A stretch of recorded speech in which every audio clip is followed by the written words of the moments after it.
फिर उसके चेहरे पे थोड़ी सी टेंशन दिख रही थी। बीजेपी में रहकर सहा नहीं जाता।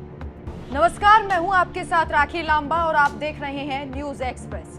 कांग्रेस नेता राहुल गांधी बीजेपी को 2024 में मात देने के लिए पूरा प्लान तैयार कर चुके हैं। चाहे इन विधानसभा चुनावों में कांग्रेस को झटका लगा है, लेकिन इस बार राहुल गांधी किसी भी गलती को बख्शने के मूड में नहीं दिखाई दे रहे और शायद यही कारण है कि अब राहुल गांधी अपनों पर भी एक्शन ले रहे हैं। अब चाहे वो कमलनाथ हो या फिर अशोक गहलोत, लोकसभा चुनाव के लिए कांग्रेस भी एक्शन मोड में आ गई है और बीजेपी को अपनी ताकत दिखाना शुरू कर दिया है। अभी हाल ही में अपने 139वें स्थापना दिवस के मौके पर पूरी कांग्रेस ने नागपुर में शक्ति प्रदर्शन किया है। तैयार हम रैली का आयोजन कर बीजेपी को अपना दम दिखाया। ये रैली नागपुर में बीजेपी को ये समझाने के लिए की गई कि ताकि ये संदेश संघ और बीजेपी दोनों तक पहुंचे कि कांग्रेस किसी से नहीं डरती। रैली के लिए कांग्रेस ने संघ के गढ़ नागपुर को चुना, जहां संघ का डंका बजता है और उसी मुख्य गढ़ में पहुंचकर राहुल गांधी, मल्लिकार्जुन खड़गे, सोनिया गांधी, कांग्रेस के तमाम प्रमुख चेहरों ने हुंकार भरी और शायद ये हुंकार बीजेपी के कानों तक जरूर पहुंची होगी। नागपुर में कांग्रेस की रैली में उमड़ी भीड़ को देखकर बीजेपी के चाणक्य अमित शाह और खुद नरेंद्र मोदी भी भौचक्के रह गए होंगे। जेपी नड्डा भी सोच रहे होंगे कि कैसे राहुल के हौसलों को तोड़ा जाए। यहां तक कि मोहन भागवत भी इस भीड़ को देखकर मोदी पर भड़के होंगे कि संघ के गढ़ में आखिर कांग्रेस के लिए इतनी भीड़ कैसे जुटाई गई। राहुल गांधी ने नागपुर को यूं ही नहीं चुना, इसका सबसे बड़ा कारण था राहुल बीजेपी और संघ दोनों को कांग्रेस की ताकत का अंदाजा लगवाना चाहते थे। यहां पहुंचकर राहुल ने खुलकर मंच से मोदी पर निशाना साधा। बेरोजगारी से लेकर जातिगत जनगणना का मुद्दा भी राहुल ने जोरों शोरों से उठाया। राहुल हमेशा कहते हैं कि ये दो विचारधाराओं की लड़ाई है। राहुल बिल्कुल ठीक कहते हैं। एक तरफ कांग्रेस है जो मोहब्बत और जातिगत जनगणना की बात करती है और समान अधिकार दिलाने की बात करती है, तो वहीं दूसरी तरफ बीजेपी है जो सिर्फ हिंदू मुस्लिम कर बांटने की कोशिश में जुटी हुई है। इस कोशिश को ध्वस्त करने के लिए राहुल ने नागपुर को चुना। इस दौरान राहुल ने मंच से एक बड़ा खुलासा भी किया। एक नेता जो कांग्रेस से बीजेपी में गए हैं, उनका हवाला देते हुए राहुल गांधी ने कहा कि उन्होंने मुझसे छुपकर और डरकर मुलाकात की और कहा कि मैं बीजेपी का सांसद हूं, लेकिन मेरा दिल कांग्रेस में है। इसी के साथ राहुल ने कई मुद्दों को लेकर बीजेपी पर बरसते हुए दिखाई दिए। क्या कुछ कहा उन्होंने, खुलासा किया है जिससे प्रधानमंत्री नरेंद्र मोदी और अमित शाह भी सख्ते में चले जाएंगे। अब खुद सुनिए। कुछ दिन पहले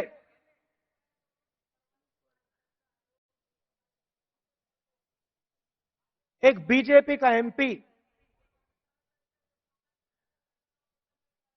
मुझे लोकसभा में मिला। बहुत सारे बीजेपी के एमपी पहले कांग्रेस पार्टी में हुआ करते थे, ये भी कांग्रेस पार्टी में था।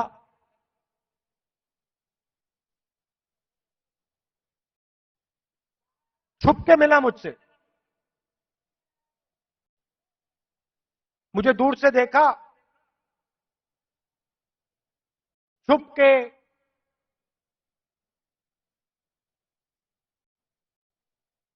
डर से कहता है राहुल जी आपसे बात करनी है।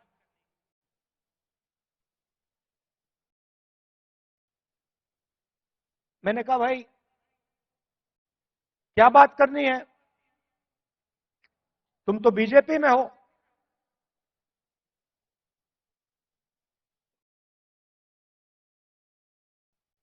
और फिर उसके चेहरे पे थोड़ी सी टेंशन दिख रही थी। तो मैंने पूछा सब कुछ ठीक है क्या। मैंने सोचा शायद घर में कोई बीमार हो, कोई दुर्घटना हो गई हो। मैंने पूछा सब कुछ ठीक है। कहता है नहीं।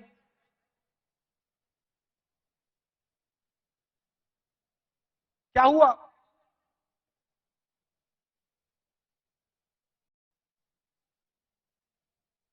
राहुल जी बीजेपी में रहकर सहा नहीं जाता।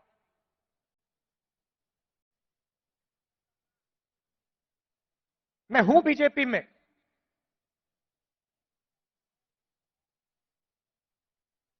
मगर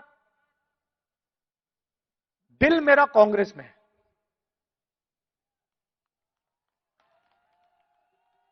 तो मैंने कहा भाई दिल तेरा कांग्रेस में, शरीर आपका बीजेपी में।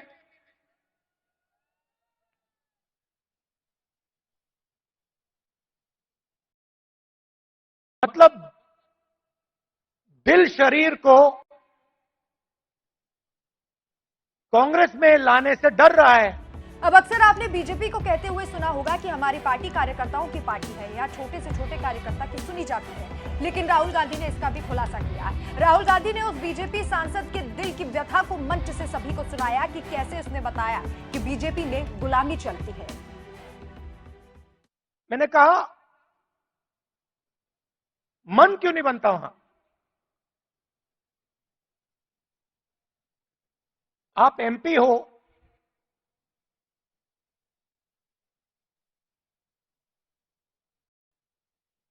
आप मुझे हिंट दे रहे हो, मन क्यों नहीं बनता?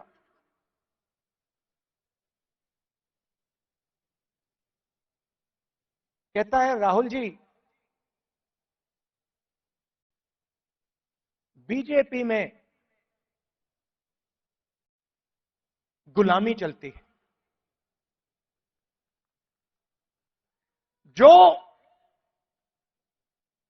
ऊपर कहा जाता है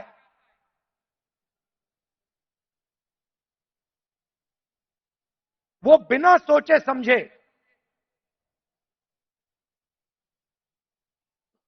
करना पड़ता है। हमारी कोई सुनता नहीं। ऊपर से ऑर्डर आता है, मतलब जैसे पहले राजा ऑर्डर देते थे,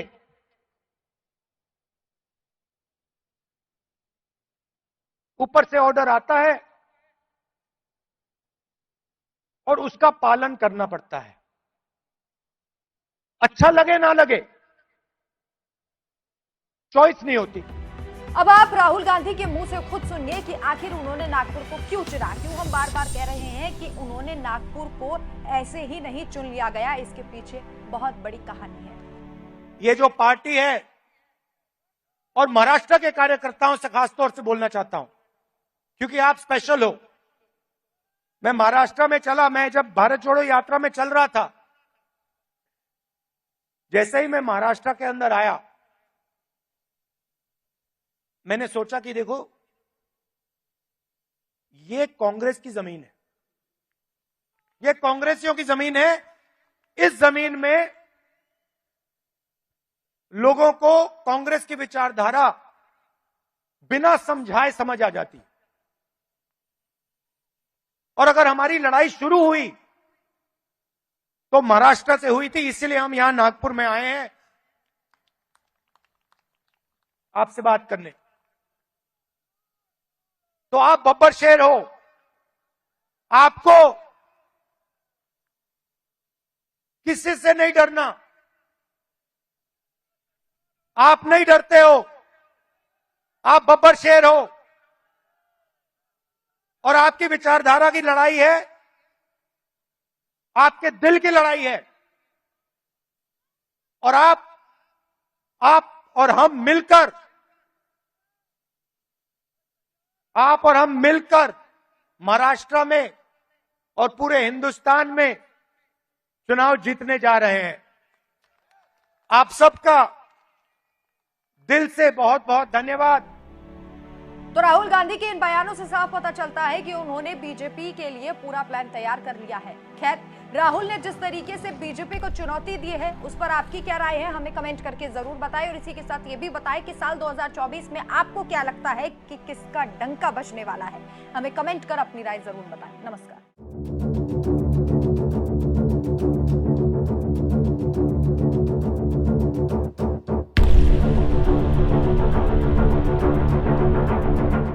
और फिर उसके चेहरे पे थोड़ी सी टेंशन दिख रही थी। बीजेपी में रहकर सहा नहीं जाता।